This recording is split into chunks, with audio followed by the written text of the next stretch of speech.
I'm this Dune joke is gonna go on all season long, isn't it? We're What's going on, guys? Welcome to the first. I think this is the first ever mini pod. Um, I've done, yeah, I've done other content, and this is in the JC Penny other content playlist because I don't want to mess with the. We know episode 50 is not this week's, but next week when we're gonna do the 50 episode spectacular. I still need to finish working on my content that I'm creating for that. But with this Sunday's podcast being the Brekky Crew 3, I wanted to make sure we also got Jerry's take on these questions because right now we're at a very interesting point in the season where it feels like maybe last season, the season before it, there was like a ton of parity. It felt like we were down to the last week in the season before we really knew where teams stood. It was like, I think there was one season where it was like you needed 8 wins to get to the playoffs, and everyone, like, there were 9 teams in it at the end. But it's right. But this season, it's, I mean, and again, it's only 2 weeks in, so like obviously, you know, way too early. No one's dead. No one's won yet. But but that's just the point. Like, it's there. I think it was like there's only like maybe one team, and everybody's like 2-0 or 0-2.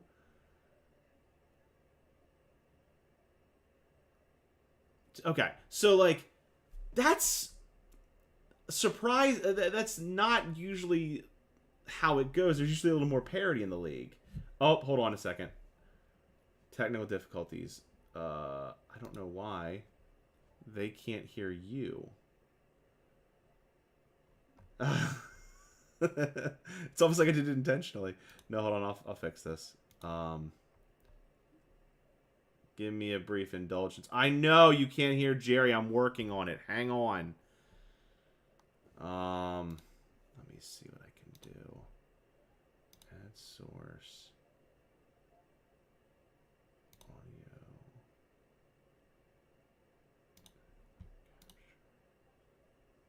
Alright, do me a favor, buddy. His dude got ruined. Do me a favor and talk. That didn't do it. Let's try this.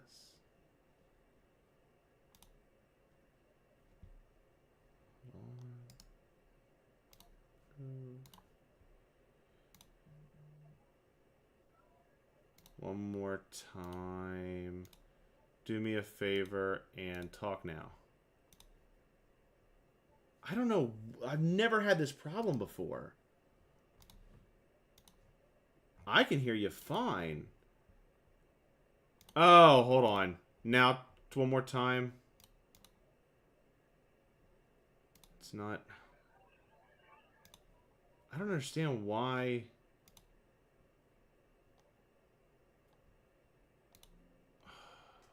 This is super frustrating. I've never had this issue before.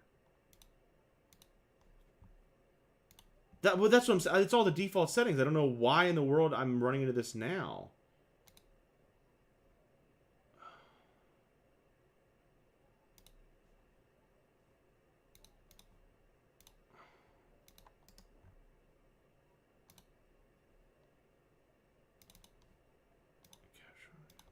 I don't... Yeah, I understand why it's doing it because it's now... That's so weird. Yeah, I'm gonna end this and restart it. I'm sorry, guys. I'll be back in a second.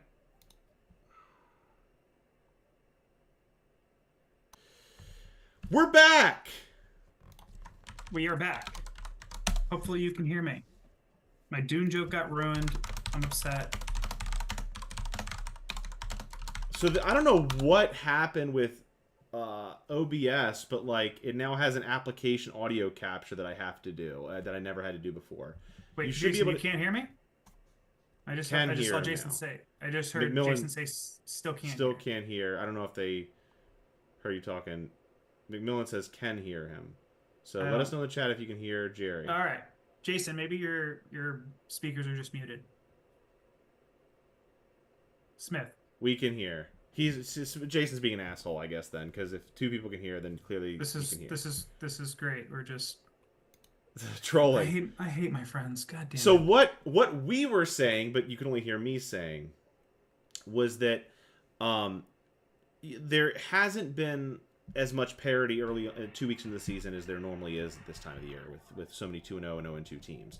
So what I want to talk about on this mini pod, and what I want to talk about on the podcast on Sunday, is which 2-0 team you guys feel is the strongest. Which one is the title favorite right now, if you had to pick one? And which 0-2 team is the most in trouble, should start making their reservation at Waffle House right now?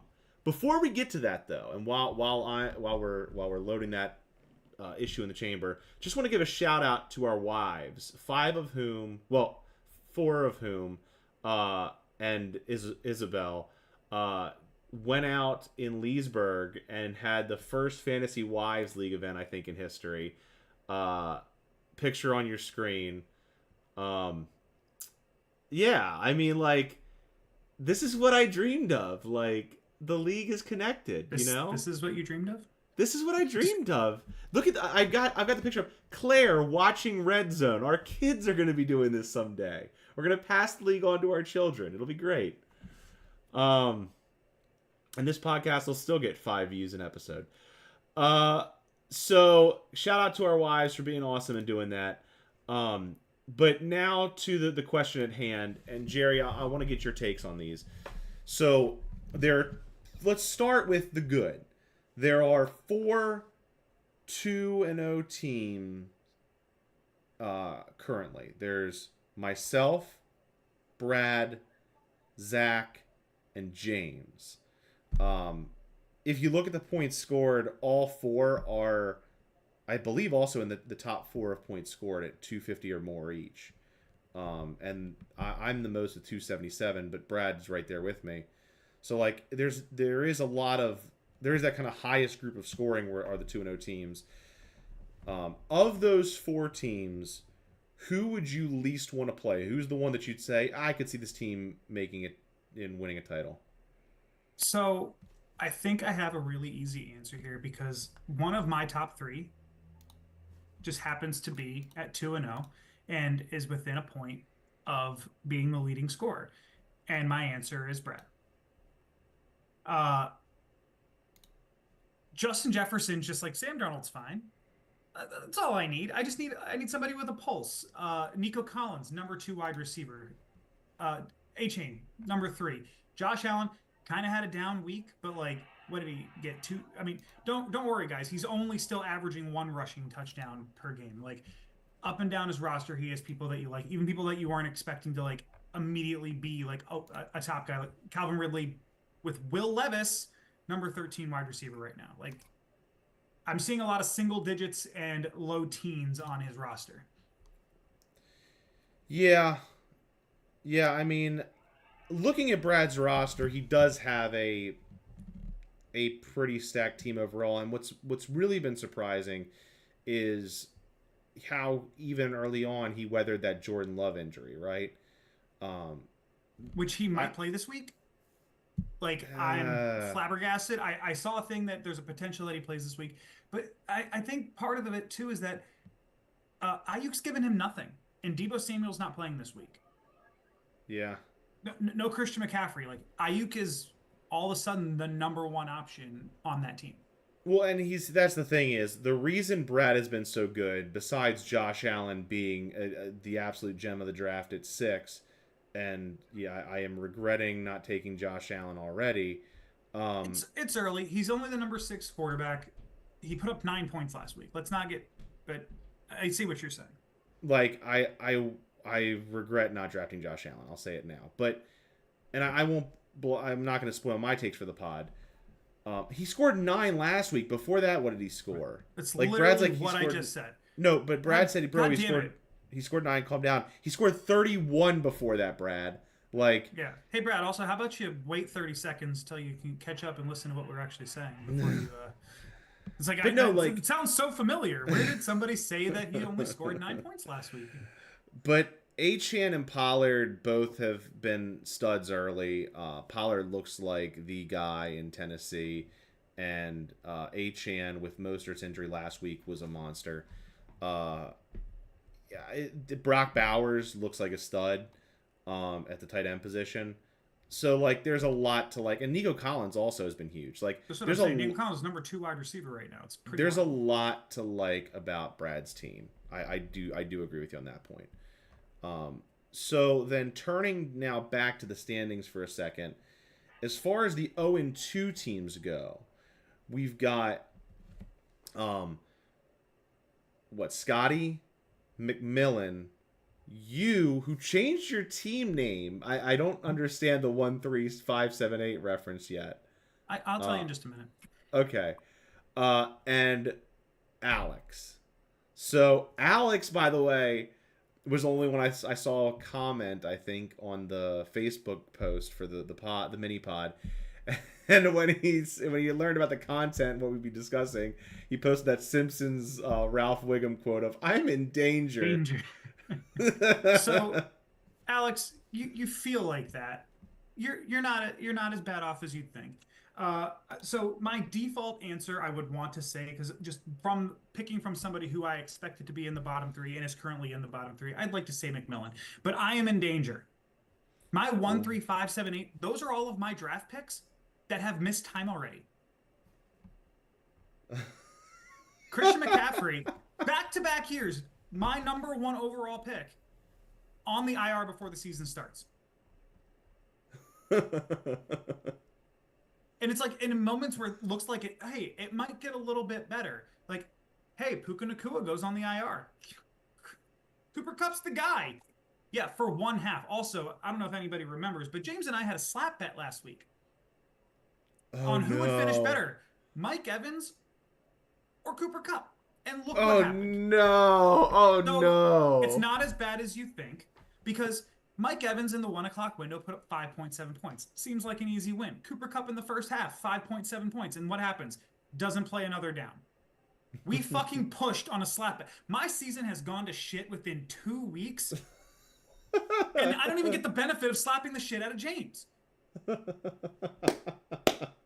Like, my team is in trouble. I'm surprised they haven't put Cooper Kupp on the IR yet, because everything they've been saying is like, oh, yeah, like multiple weeks, almost certainly going on the IR. But like the fact that my 1, 3, and 5 picks I think it was 1, 3, and 5, if I'm remembering correctly, are all going to be on the IR by week 2. Like, this is the darkest timeline. Well, what am I supposed to do? A couple things. So, like, yeah, you're absolutely right on all counts. Alex says the good news for you is you might have just passed on the injury bug, because Alex says, yeah, it's not looking good right now. At least I don't have the injury bug. Knock on wood. He might have just gotten it from saying that. Yeah, I mean maybe, but I don't know. No, it's just that is my team. Like, Keenan Allen has already missed a week. T. Higgins missed both weeks. He's questionable to play this week. Like, I'm at a point where it's like, I don't know who to drop if something else happens. And I mean, I know we're probably going to get to the budget, the offers report and like spending this week, but like, I'm having to make desperate moves in week 2. This is ridiculous. Yeah, we'll get to that very shortly. But I mean, your team is still. No, I like my team. Yeah. Just no one's on the fucking field. Yeah, Pacheco and McCaffrey being hurt is a truly. I punted on running back. I literally was like, oh, no, don't worry. I have Pacheco and I have McCaffrey, and both of them are on the IR. And without depth, yeah, now you're starting Zach Moss and Carson Steele. It's just not a good place to be. Yeah, Zach Moss actually is the starter there, so that's all right. And Carson Steele is going to be, like, they think, the starter. The concern I have about it's also just like even worse for me, because Zach Moss, I like could have started in week 1 if I had known Christian McCaffrey wasn't going to play, and it would have gotten me the win. Yeah. But no, then I start him this week and he puts up like 4 or 5 points, like does nothing the week that you really are in the darkest timeline here. Like, it's ridiculous. Wow. I didn't realize it was that bad, but it is. All right, but you do have Jameson Williams, who's wide receiver 6 right now. Kyle Pitts is doing okay. Kyle Pitts has been fine. Like, I, I mean, it's one of those things where like tight end's a fucking crapshoot. It is Right. what it is. No, Jameson Williams, I feel like has again kind of been the steal of my draft, not in general. I mean, a 13th round pick being wide receiver. I mean, again, it's only 2 weeks. It's kind of a little early to like Anoint him, make any right? of that. Yeah, exactly. It But just it, he's looked good. but what sucks is like Pacheco and Cup both looked amazing when on the field. This is true. Oh, that's rough, buddy. But I will say, if it's any silver lining again, the last thing I'll say about it before we move on to the offer report, uh, with regard to your slap bet about Cooper Cup, Jason said in the chat he also has a slap bet about Cooper Cup outscoring Jalen Waddle. So he is also in danger, as he said. There are Might silver be. linings. This is also Anyway, like low key why I didn't want to do a lot of these slap bets on like individual players. It's like, dude, anything injuries. could happen. An injury can Injuries. happen, and you're just done for 4 weeks. Like, Title of the last episode, best of ability is availability. this is true. So the last thing I'll say before we wrap up, or the last thing we'll talk about, is our waiver report. And we talked about desperation move, 400. And to be fair, Carson Steele was also bid on by Alex for 151. So, So, yeah, but I you honestly, were in a no. You had to get a running back to start at the RB2. yeah, like I feel like if I missed out on him, I don't know where I would be going. Yeah. And it's really funny because I actually originally had it for 300, and I woke up at 2:30 in the morning and I looked at it and I was like, if somebody outbids me by like 50, like last week I lost out on somebody to Scotty by like $2 or something. It was ridiculous. Yep. It's like if I miss out on who would be my starting running back this week over like 50 or 100, I'm just like, there's no chance that I can win this week. So I actually Yeah. upped it by 100, and now I wish I hadn't, but But yeah, if sometimes you got to get your guy. You know what I mean? this is true. There were, Honestly, second biggest surprise that I had out of the offers report though is I'm a little surprised Brad went so big on Gardner Minshew. I think For it was. for a 2-0 team to go that big, I was a little surprised. I think it was more. I'm guessing, and I will wait until the podcast to talk about it. But I think it was motivated by the fact that Love is injured and Bryce Young has looked awful, like beyond Yeah, they terrible. benched him. They Right, benched him. for Like they he's benched done. him Like, for Andy Dalton. So so like, yeah, I get needing the quarterback. Just like I said, for a 2-0 team, it seemed I don't know. Does he not have any and other quarterback on his roster right now? I don't no, I don't believe so. And because again, the 3 quarterback limit, and on top of that, and Love it because he is Oh, sorry, questionable, he's is on not the trying to drop IR. Jordan Love. Yeah. So it's that, and on top of that, Alex also is in desperate need of a quarterback because of the Tua situation. And Tua is now on the IR. And Alex even said, I'm more disappointed I didn't get Minshew than anything. I don't know why I didn't bid more. Now Alex is in trouble without a quarterback. He's also in that 0-2 team bracket, by the way. So we'll get to more of this on the Brekky pod, but certainly him bidding 53 on Gardner Minshew was maybe a little bit of a low bid, but Brad wouldn't have let him get away anyway with dropping 30% of his budget on him. Alex did get Quentin Johnston and actually sniped him from window, who was going to bid 127. And then I think the only other ads were kind of lower budget guys. Jawan Jennings for $50 to McMillan. Samaj P. Ryan, who's going to be like the receiving back in Kansas City while Pacheco's out, for Scotty. Yeah. Um, I mean, I'm a little, again, it's one of those things where it's like the expectation that is Carson Steele supposed to be the early down, P. Ryan's going to be getting the passing down work, but everything can be like fucking thrown out the window because they signed Kareem Hunt to the practice squad. They signed Kareem Hunt to the practice How squad. long is he going to stay there? I don't know. It And depends on how. that's why immediately at 6 a.m., 7 a.m. when I woke up again was like, oh, nobody added Kareem Hunt. Let me just go pick him up, make sure that I have. That's You know, smart. probably the one I probably picked up the 2 that aren't going to play. Right. P. Ryan's going to get all the work, so Yeah. you know. Yeah. Knowing your luck, yeah. It's No. kinda how my luck's been going. Carson Steele's going to run for like a 40-yard scamper on the first play and then pull a hamstring. Yeah, I mean that sounds about right. And just be dealing with that for weeks. All right. That is our mini pod. In and out in a tight 15 minutes, not counting the the restart. But thanks, Jerry, for doing the research and being on and giving us your take on these questions. And we'll talk about all these issues more on the Breakfast Podcast. And then our first league event of the season at Jason's house. You'll get to come meet Claire because he'll be taking care of her all day. But we're going to go to Virginia. We're doing it in Nova. We're going to watch the games. I'm sure we're going to get pizza, hang out. It'll be a great time. So come out. Let us know in the join like RSVP in the Facebook group if you're coming. Let's get together. Let's watch some games. And with that, I say adieu. We'll see you next week. Good luck in your matchups, and see you on Sunday for the league event. All right, so let's talk more about